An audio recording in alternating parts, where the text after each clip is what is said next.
everybody, I'm Evan. And I'm Grayson. And here we are back with this series where we're going through our top 3 games for every single letter of the alphabet. So now, today is what letter? O. Yeah, the O's. Here's the thing about the O's. It was a difficult decision to get to 3 on this. Not because we have a lot of O games, because we don't. But there's a lot of games in our collection or games that we've played that start with O that I wasn't super excited about. Yeah, they're it's iffy.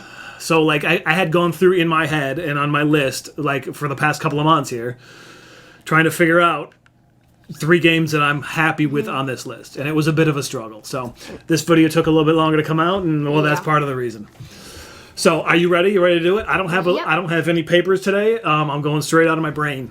So we'll see how that goes. I have my notebook as always, which has my list on it. All right, so let's see how this goes. Do you want me to go first or you? You go first. Okay, so my number 3 is a rather recent acquisition called Overboss.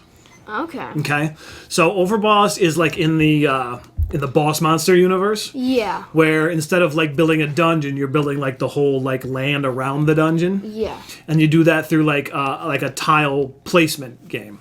Yeah, it's interesting. Where basically you had to place down tiles. Well, you draft the tiles. First you draft the tiles and a monster with the tiles. And you have to just place them on your board. And they all score differently. And you also can have a character, and your character has a special in-game scoring. And then there's there's a thing called bands, where basically if they're the same monster type in in a line or whatever, you get points. Right, so you don't want the same type of monster. Well, some of the characters don't want the same type of monster next to each other. True.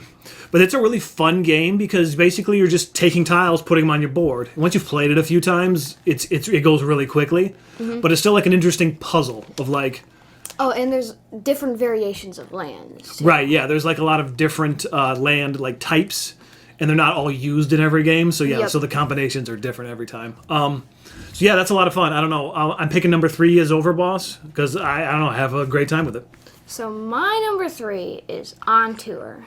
And one of my main reason I like it so much that it's on number 3 is that I like how you have to try and plan it out, but the thing is that it might not work because the fact that it's a lot of luck in it, but you can use the luck, but you have to use it. Right, there's luck in the die because you're rolling the dice, and you have to use it's 2 D10s, right? So you have to use both combinations of the 2 dice. So if it's a 6 and a 7, you have to use 67 and then 76. Yes. And then there's 3 different areas you can place it in, and you could you can use one number per card. Right. So yeah. I mean, you have to write the numbers down, even if they don't follow with your plan. Which yeah. So I mean, you like this game though, right? Yeah. And so doubles also, if you get doubles, it's a star, which is any number. Right. Which you have to actually roll a double though. Yep. Or get 3 of the same card type out there. Yeah, that's a rare. North, south, east, west. Central. Central, yeah, right. Right. Also, the point of the game is you have to go on on tour as as a band, and you have to visit every all the states or whatever. Well, you have to hit as many of those numbers as you can, which represents stop on your tour. It goes in ascending order, and you have to try to get the longest line. Yeah, right. So here's the thing about this game. It was originally on my list, but I don't know that I liked it enough to count it as one of my personal top 3. So it is not on my list. It dropped off my list. I don't dislike the game. I'll play it, and I enjoy it when I play it. But sometimes it just gets real frustrating, right? Yeah. Where you just can't get that. We're not you've made a mistake or 2, and then your line's all messed up, and it's it doesn't matter where I put these numbers because I'm gonna connect only a couple of them. So that's how I feel about it.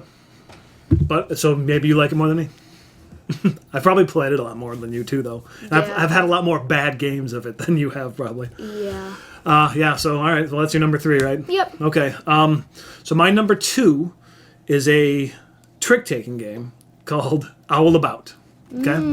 This is a game that probably no one's heard of, which is what we like to do: pick games that no one's heard of. Yes. And trick taking games are not necessarily like the type of thing we normally play. We only have a few of them. So like when we ever play a trick taking game, we always have to relearn it. Right, because sometimes it takes a minute to wrap your head around like, what am I doing and how do I do it? Yeah. But this one has an interesting twist because you don't want to win. You don't want to win. Yeah, obviously. You want to come in. You want to come in second. You want to win the second most tricks every round. Because the person gets trophies.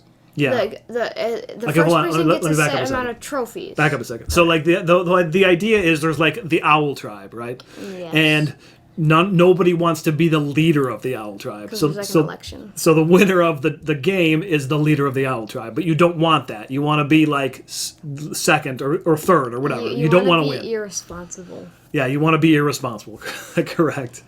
So right. So the winner of a trick gets cards that have trophies on it. Yes. And then when the round is over, which is when you run out of cards. Yeah, when everybody runs out of cards in your hand, you look at the number of trophies on the winner, and they score that many points. Mm-hmm. Then everybody else is minus that.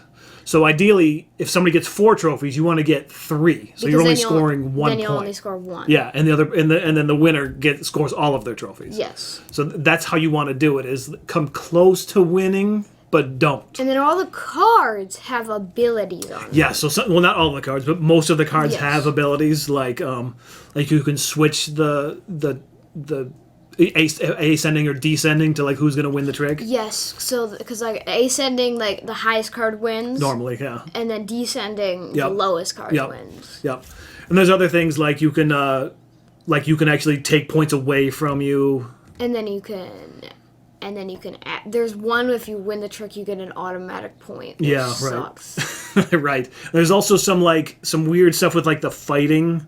Yeah, so there's the night owls, which have fighting power, which automatically raises their number. Right, so they have like 2 numbers on it. Yeah, so like. But the thing is that, like, for the fact that you had to play the same or lower or higher card it stays the same for the original number, not the added number.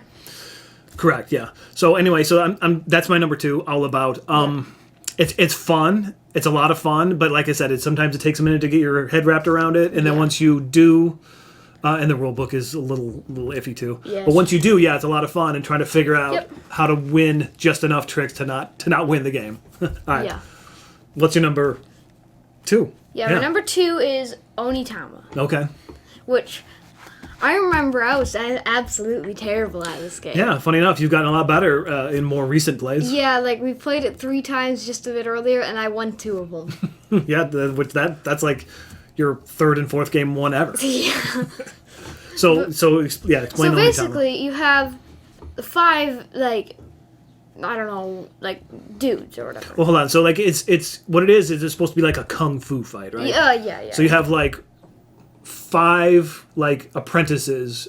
Well, no, we have 4, and then you have your master. 4 apprentices and then 1 master.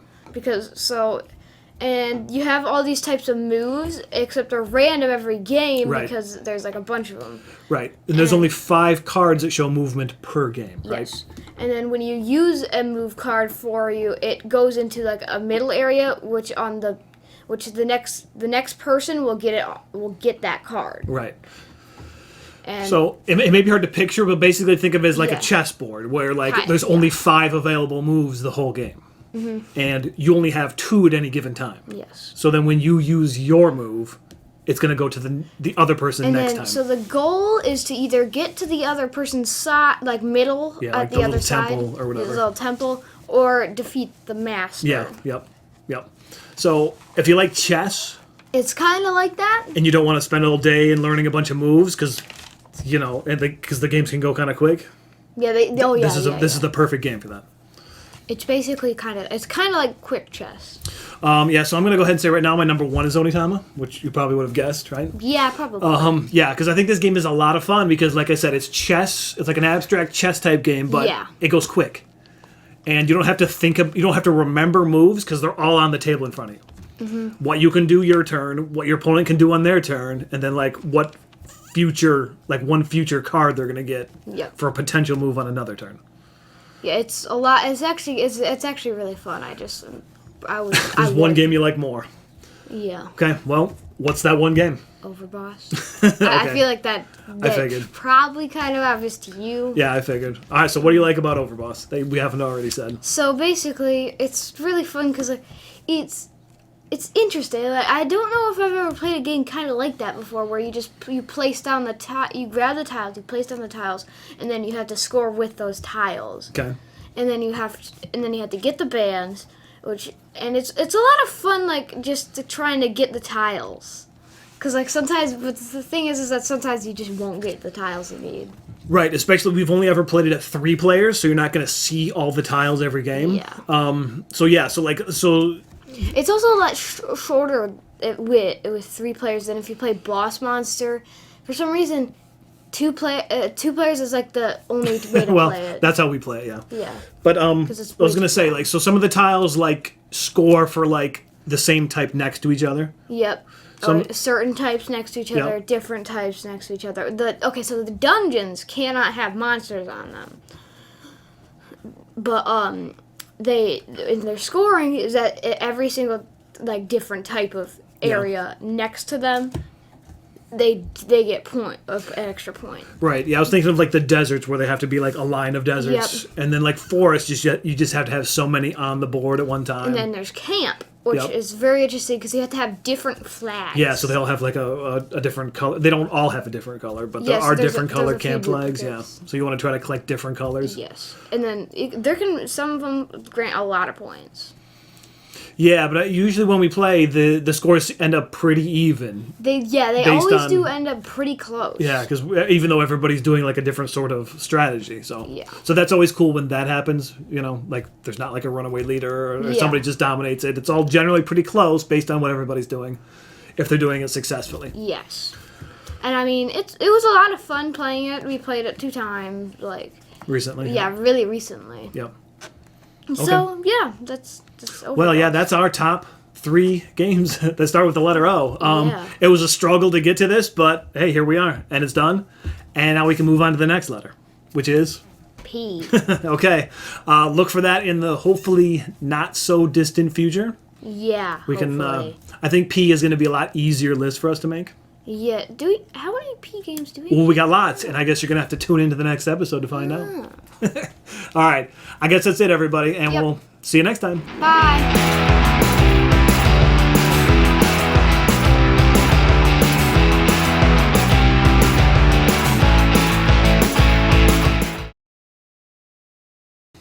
How much do you actually know about me? Everything. I know that we tried to get rid of that copy of SpongeBob, and you took it and hid it in your room. No. You play it every night. I hear the bzz, bzz, bzz, like every night for hours. No. You'll get good at it one day, Grayson. Keep trying.